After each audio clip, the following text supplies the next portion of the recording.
One day, one arrow, one kingdom lost forever. The year is 1066. The place, a sloping ridge near the town of Hastings in southern England, a hill that will forever carry the weight of blood and legacy. The early morning mist curls low across the fields of Senlac Hill, clinging to the grass like breath held in dread. Dew has not yet dried on the blades of swords. In the distance, the faint echo of drums begins to rise, slow and ominous, like a heartbeat before violence. Across the field, two armies prepare for war. On one side, the Anglo-Saxons, warriors of a land that has been theirs for generations. They form a dense shield wall, shoulder to shoulder, their spears angled forward, eyes squinting through helmets fashioned by blacksmiths in quiet villages now far behind them. They fight not just for a crown, but for a world they understand, of ancient customs, of kings chosen by council, of fields passed from father to son. On the other side, the Normans. Armored knights on horseback, chainmail glinting faintly beneath the clouds. These are not raiders or adventurers. They are a machine, disciplined, calculated, and at their head is a man whose ambition burns brighter than any torch, Duke William of Normandy. He has crossed the sea with one vision, to conquer, not just land but time itself. What happens over the next few hours will not merely shift a crown from one head to another. It will burn down a way of life and build a new one atop its ashes. The language is spoken, the laws upheld, the church is built, the names written in books, all will change, and no one, not even the victor, will emerge untouched. Historians call it the Battle of Hastings, but to those who lived and died on that ridge, it was more than a battle. It was the end of one England and the violent birth of another. This is not just a story about swords and banners. It is about identity, about how fragile civilizations truly are, about how one death, not just of a man, but of a language, a culture, a political system, can happen not over centuries, but in a single afternoon. Welcome to the most important day in English history, the day Old England died, before the blood, before the conquest. Before the name William the Conqueror was etched into history books, there was a different England, a quieter England. An England whose rhythms were older, slower, and deeply rooted in tribal custom and Christian tradition. It was the land of the Anglo-Saxons. For over 600 years, since the fall of Roman Britain, the Anglo-Saxon kingdoms had evolved from scattered tribes into a unified realm.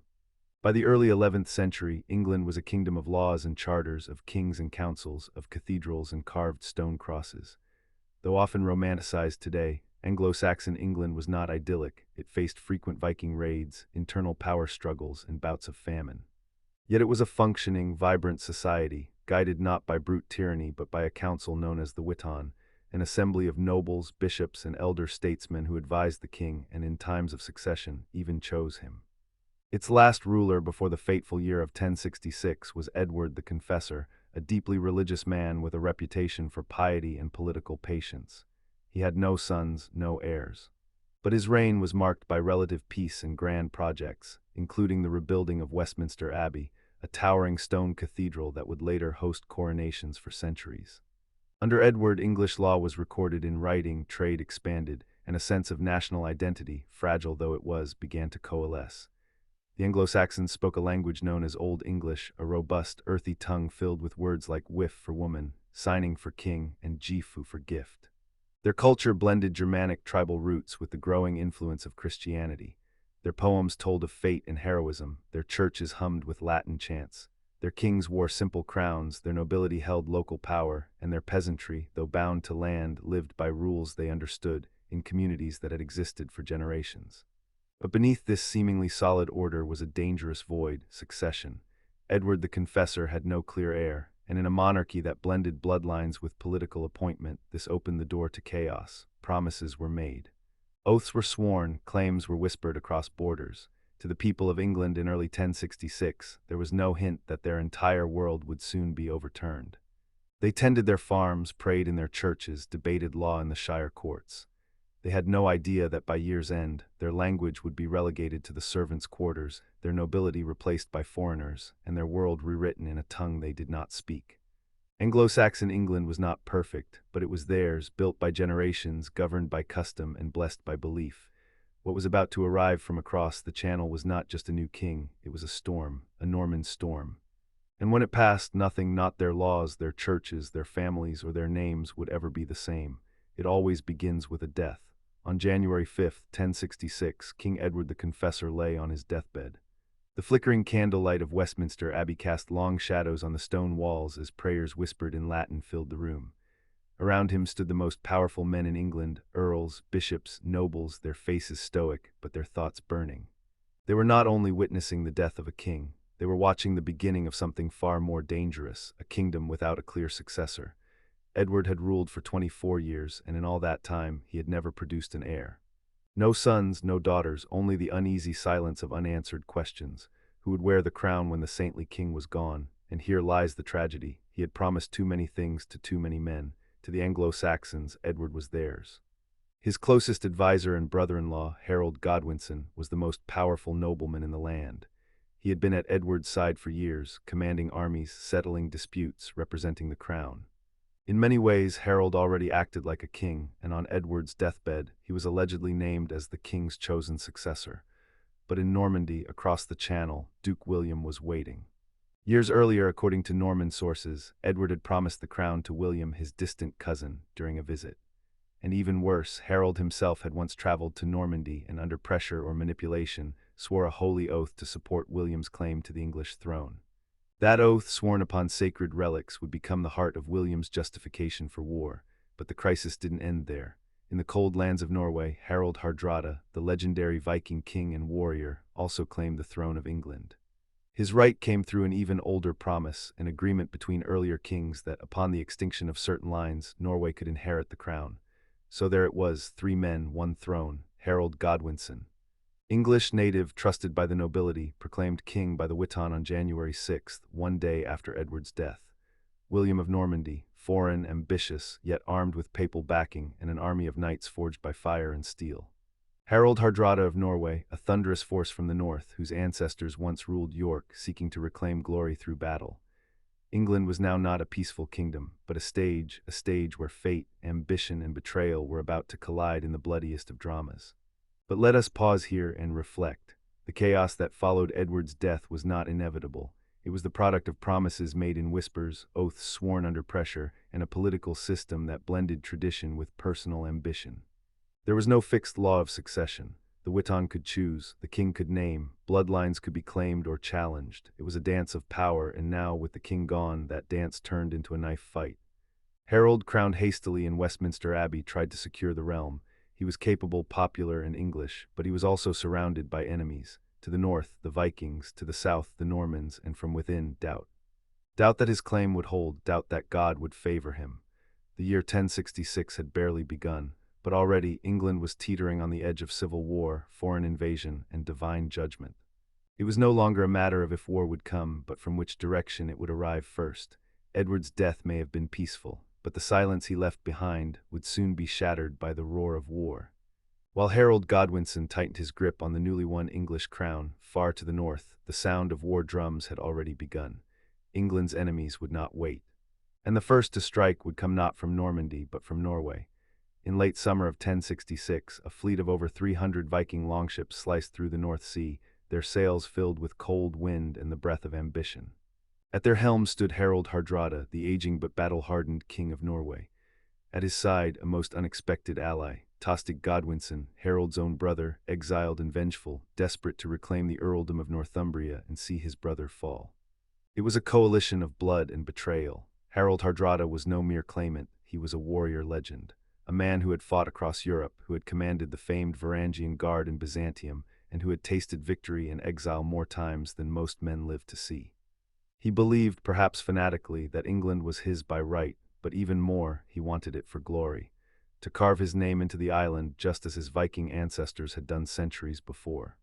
The Norwegian fleet landed at Rickhall, near the city of York.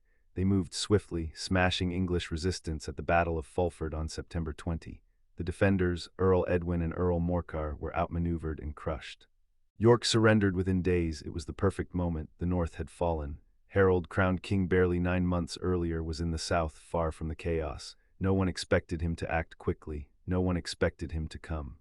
But he came. In an astonishing feat of endurance and logistics, Harold Godwinson marched his army over 180 miles in just 4 days, from London to Yorkshire, with minimal rest, through hills, wind, and rain.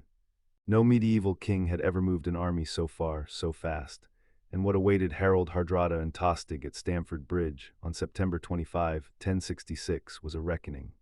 The Vikings had expected negotiations, or at most, a delayed skirmish. They came lightly armored, many without mail, having left it behind at their ships. They were lounging near the bridge, basking in their recent victory. And then they saw the dust. An English host had arrived, unexpected, unannounced, and utterly ready for war. What followed was one of the most dramatic and brutal battles of the early medieval world. According to chronicles, the battle raged for hours. The English crossed the narrow bridge, reportedly held for a time by a single giant Viking berserker, who cut down dozens before being stabbed from below through the planks. Once across, Harold's forces engaged the Norwegians in full. The fighting was savage. Spears shattered, swords clanged, and blood soaked into the earth. Brothers fought against brothers, literally. Tostig fell in battle, cut down on the same soil he once ruled. Harold Hardrada, legend of the North, was struck by an arrow to the throat, collapsing not in glory, but in silence. By the end of the day, the Norwegian army was annihilated. Of the 300 ships that had come from Norway, only 24 were needed to carry the survivors home. It was one of Harold's greatest triumphs.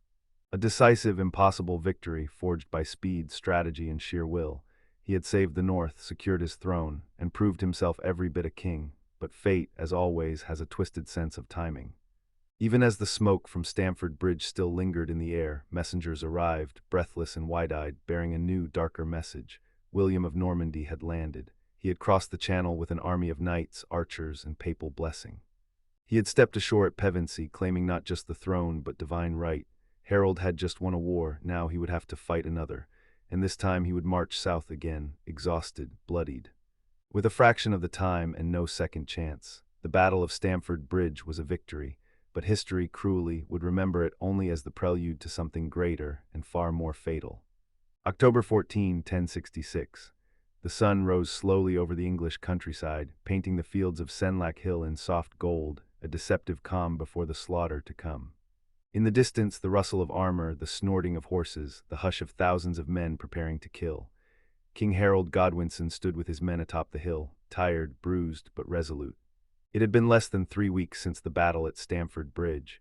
His men were exhausted, some wounded, many still mourning brothers lost in the north, but there was no time for rest. William of Normandy had landed in the south, burning villages, building castles, baiting Harold to come. And Harold came again. But this time he was not fighting raiders. He was facing an invasion engineered to rewrite history. Across the field, William's army unfurled like a machine. A triple-line formation, archers in front, infantry behind and in the rear, armored Norman cavalry, the most feared mounted warriors in Western Europe. They were trained, fresh, and commanded by a man who had spent years preparing for this moment, a moment he believed ordained by both politics and God. Harold, by contrast, had no cavalry, no archers. Only infantry arranged in the famous shield wall, a wall of locked shields and spears, as solid as stone. It was a defensive formation that had won countless battles before, and for hours it held. The Norman archers fired volleys.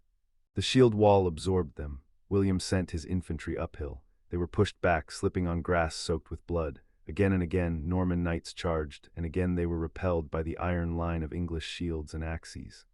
Midday came, the sun climbed, and the battle turned strange.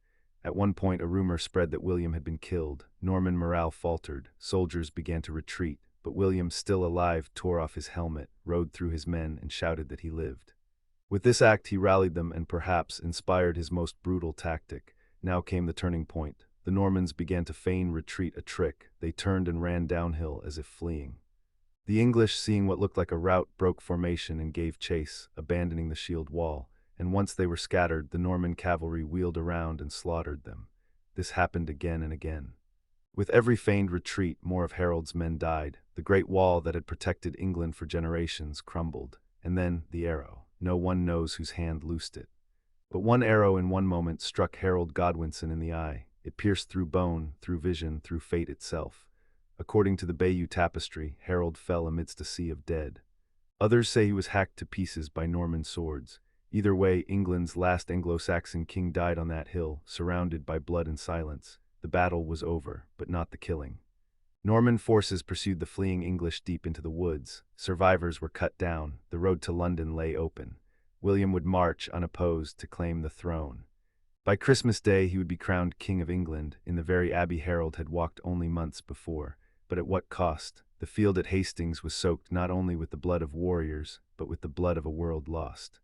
The Anglo-Saxon nobility would be almost entirely wiped out within a decade. their lands seized, their language driven underground, their churches redesigned, their laws rewritten in Latin and Norman French.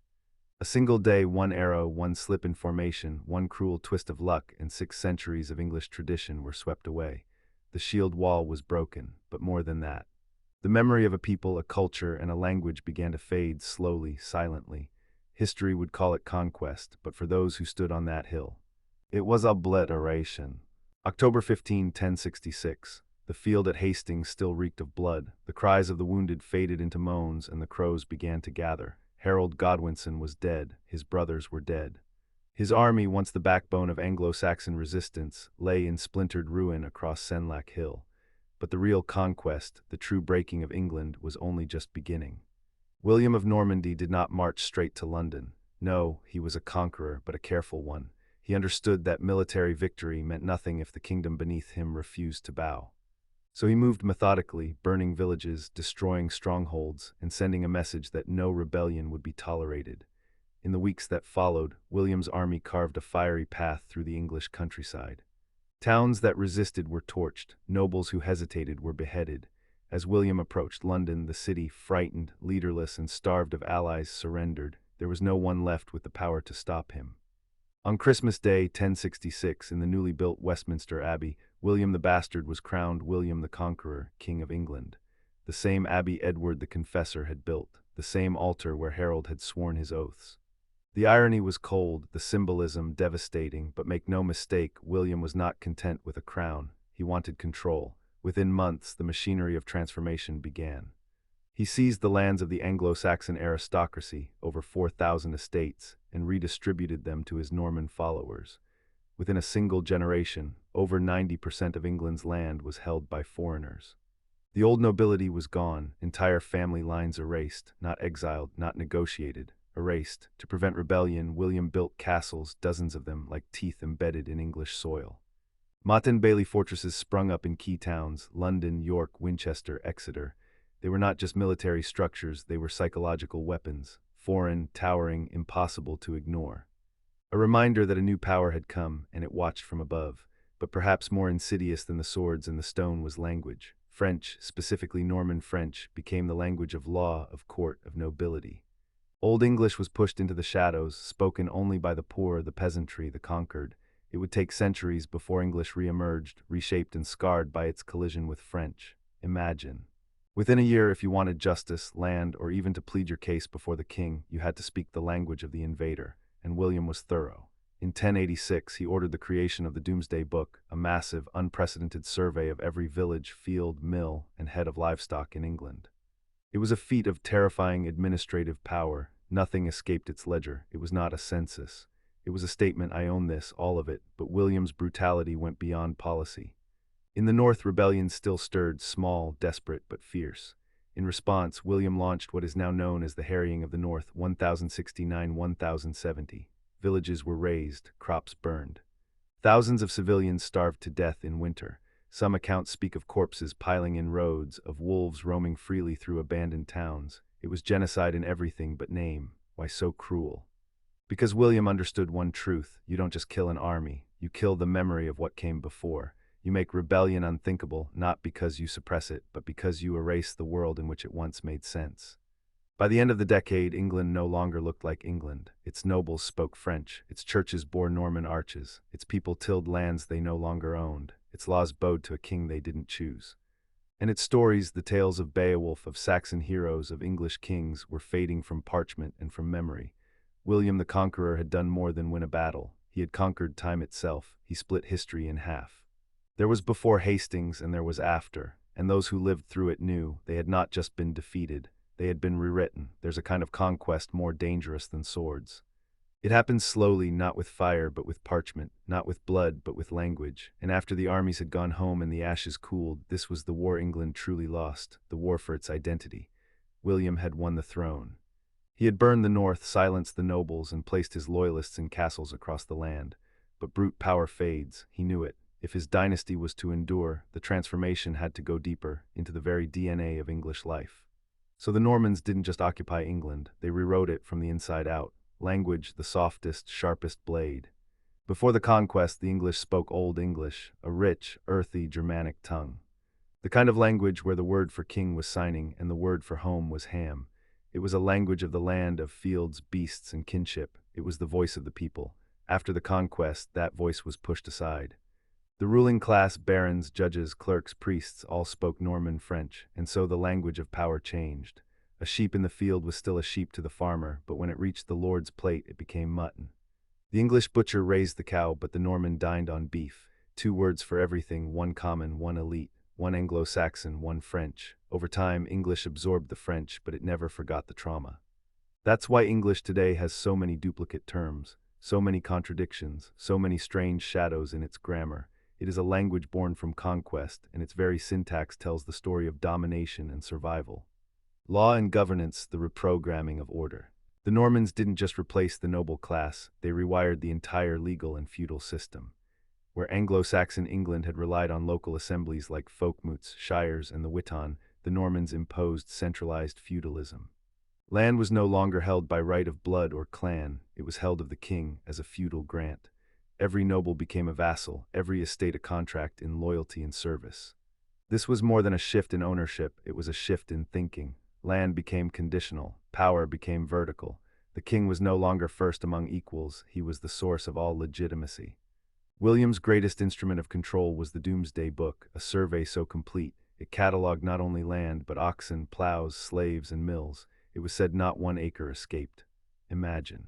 In a time with no computers, no satellites, no bureaucracy as we know it, William counted the kingdom, and through counting he claimed it. Religion, God crowned in stone. Though William was a Christian, he viewed the English church with suspicion. He replaced Anglo-Saxon bishops with Normans loyal to Rome, men who spoke Latin, followed Gregorian reforms, and understood that the church, too, must bend to the crown. Cathedrals were torn down and rebuilt in Norman Romanesque style, with thick columns, rounded arches, massive walls. The soft wooden churches of the Anglo-Saxon world gave way to stone fortresses of faith. Worship itself became more foreign, more scripted, more Roman. The pulpit, too, became a symbol of conquest, and yet, for the peasantry, faith remained their last refuge. In a world turned upside down, their fields taxed, their lords replaced, their language ridiculed, only the quiet prayers and saints remained familiar.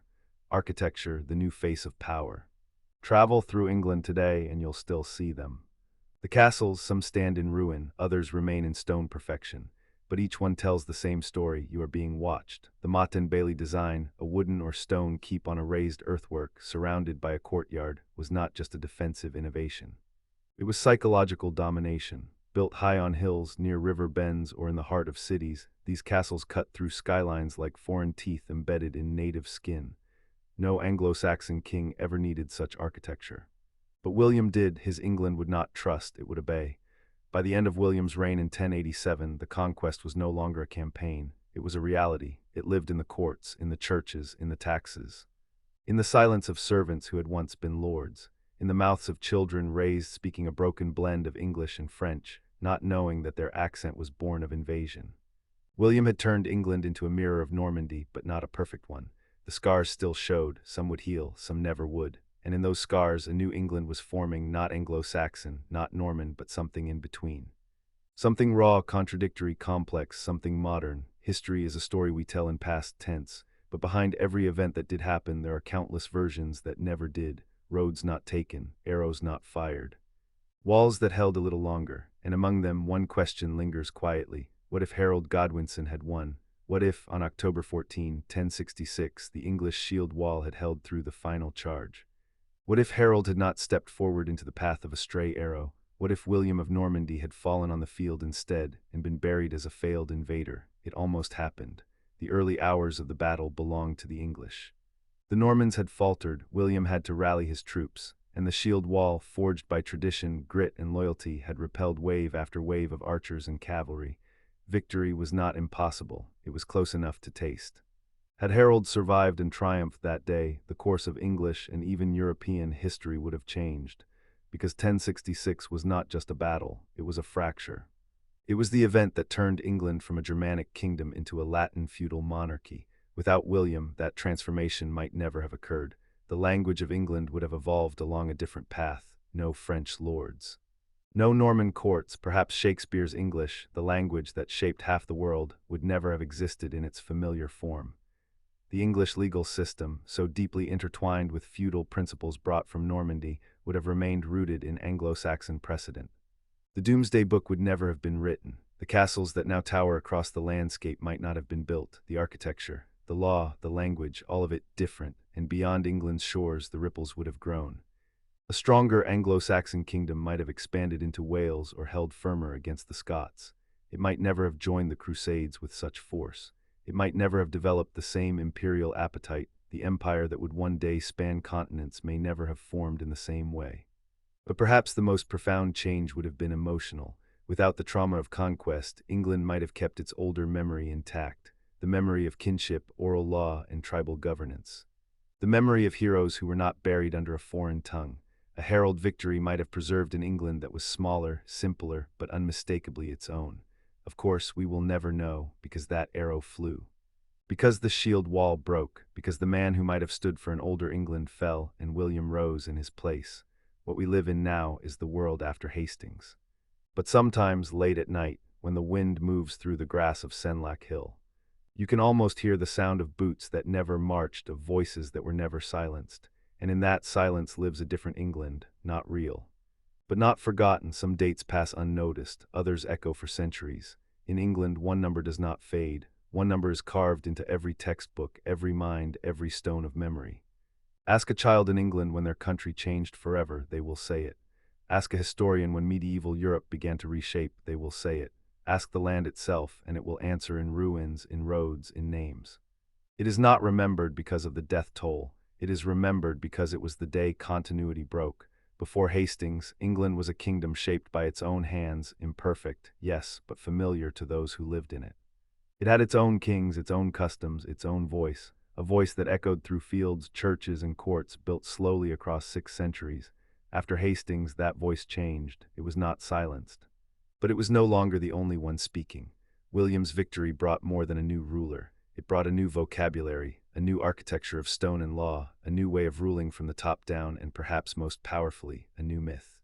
Because William was not just king, he was conqueror, the first and only in English history. No king after him would ever rise in quite the same way from foreign soil, with papal blessing, fire, steel, and brutal design. He left behind a dynasty, a new aristocracy, a kingdom re-engineered from the bones up, and yet even in victory his rule was restless. The rebellions never stopped, the land never quite forgot what it had lost. 1066 did not end something. It began a slow erosion of memory, of identity, of old loyalties, and in their place something else emerged. A new England, not one born of peace or consensus, but of conquest. A nation built by absorbing the trauma it had endured. That is the true legacy of 1066, not simply that William won, but that England survived him. It adapted, it spoke both French and English, then made them one. It kept the castles but filled them with new meanings. It took the pain of invasion and turned it, eventually, into poetry, into law, into empire, but it never forgot. Today, when we say 1066, we don't think only of swords or arrows. We think of how fragile a country can be, how easily identity burns, how quickly one day, just one, can split 1,000 years into before and after. On the windswept hill of Senlac there is no great statue, no eternal flame, just grass and silence and the long shadow of a broken wall, and yet that is enough, because some legacies are not built in marble. They are carried in language and scars and in the quiet memory of what was lost. When we think of history, we often imagine something distant, a dry list of dates and names, written in fading ink and buried in books. We treat it like a room we've locked behind us, something sealed off, safe, silent. But history doesn't stay in the past, it lives in us, and 1066 is proof of that. Because 1066 was not just a battle, not just a change of king. It was a fracture, a break so deep, it reshaped the language you are reading right now. Look at the words you use every day, the food on your plate. Beef, pork, mutton, these are French words brought by Norman lords. The structure of your government, court, parliament, justice, all born from Latin roots carried through the tongues of conquerors. Even your job titles, manager, judge, soldier, reflect systems imposed after Hastings. Before 1066, these words didn't exist in English. They came after. They came with fire, with fear, with power. And yet we don't think about it. We speak the language of conquest without realizing. We live in houses on roads built by kings who were never meant to rule this land.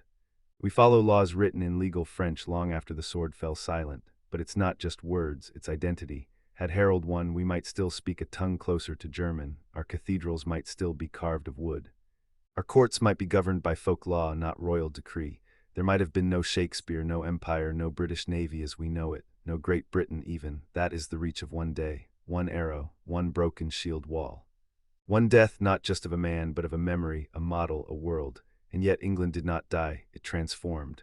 It absorbed the trauma, the language, the rule, and from that collision something new was born. A culture that was not entirely Anglo-Saxon, not fully Norman, but something in between, something strange, resilient, powerful. Modern England and the modern English-speaking world are children of that transformation. That's why 1066 matters, not because of blood, but because of what came after, because conquest did not erase the soul of England, it scarred it, it shaped it, and those scars, they became maps. Maps of how a nation survives defeat, how it carries memory forward, how it speaks the words of its enemies and makes them its own. We often say that history repeats, but more often history echoes. It ripples through centuries in accents, laws, beliefs, even architecture. And sometimes all it takes to feel that echo is to stand on a quiet hill in Sussex. And listen, you might not hear swords or war cries, or kings shouting in foreign tongues, but you will hear something else, a stillness, a weight, a whisper just beneath the wind that says, this is where it changed. And because of that change, you are who you are, so remember it, not to worship the past, but to understand how deeply it runs through your present, because 1066 is not gone. It's under your feet, in your voice, in your country, in your name, and history, it's never really over, it just becomes us.